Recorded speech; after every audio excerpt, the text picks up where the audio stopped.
density. Let's start with talking about pi. Pi is 3.14159, etc. Well, there are an infinite number of digits. Now, if you look at pi, pi cannot be written p over q with p and q integers. So pi is not a rational number. It is not a fraction. And this was proven in the 18th century by Johann Heinrich Lambert, who was born in a part of the world which was Switzerland at the time and which is now part of France. And the French very often call him Jean-Henri Lambert, which is a very nice name. Now, pi not being a rational number, a fraction, can still be approximated by fractions. Now, let's look at what we have here on the real line. We have 0 to 4, and here in between 3 and 4 somewhere we have pi, which is in red on this line. And if we zoom in, then we can actually put pi in between a and b that can be 2 fractions. And here is an example. Pi is in between 3.14 and 3.15. So it's in between 314 over 100 and 315 over 100. And of course, these fractions could be simplified, but that's not the point in this case. Now, what I'm saying is that pi can be put in between 2 rational numbers, this one and that one.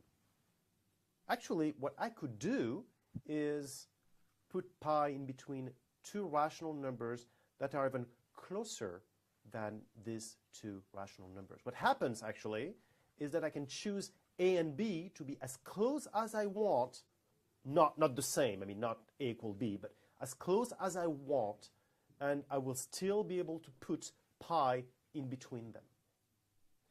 Now, it really means that we have rational numbers pretty much almost everywhere, and there is a pun intended for those who can catch the drift here.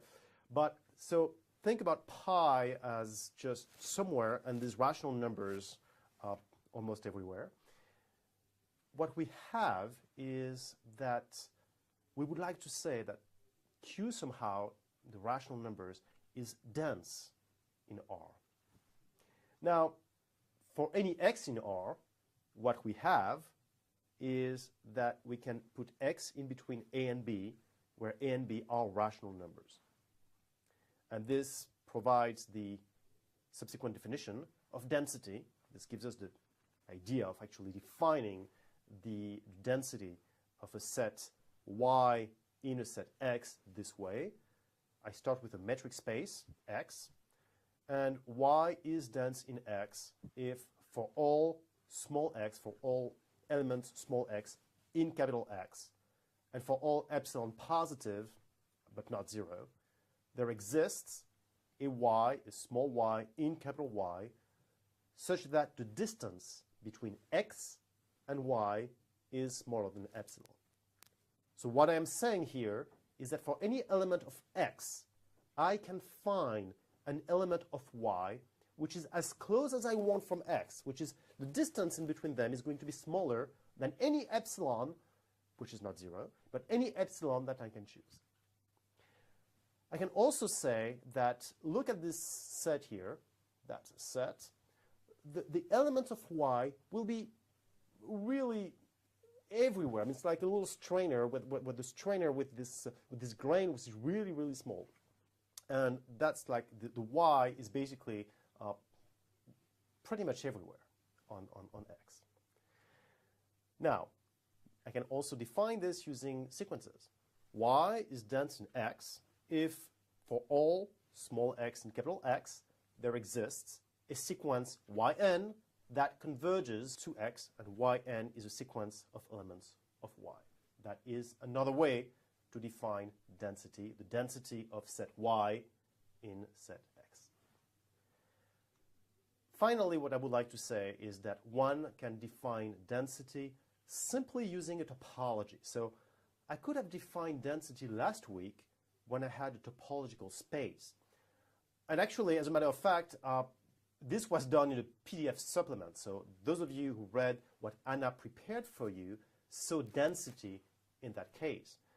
I'm defining it this way for metric space, but be reassured that what we defined this week for a metric space actually is consistent with the definition for topological space, which means that if you start with a metric space, then you have a metric.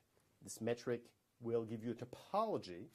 If you look at the definition of density for this topology, the set Y being dense in X in this definition, well, this is the same as actually choosing the definition I just gave you, and you can verify that Y is dense in X. So both definitions are consistent. As a matter of fact, the one that was given last week is more general, if you read the PDF supplement.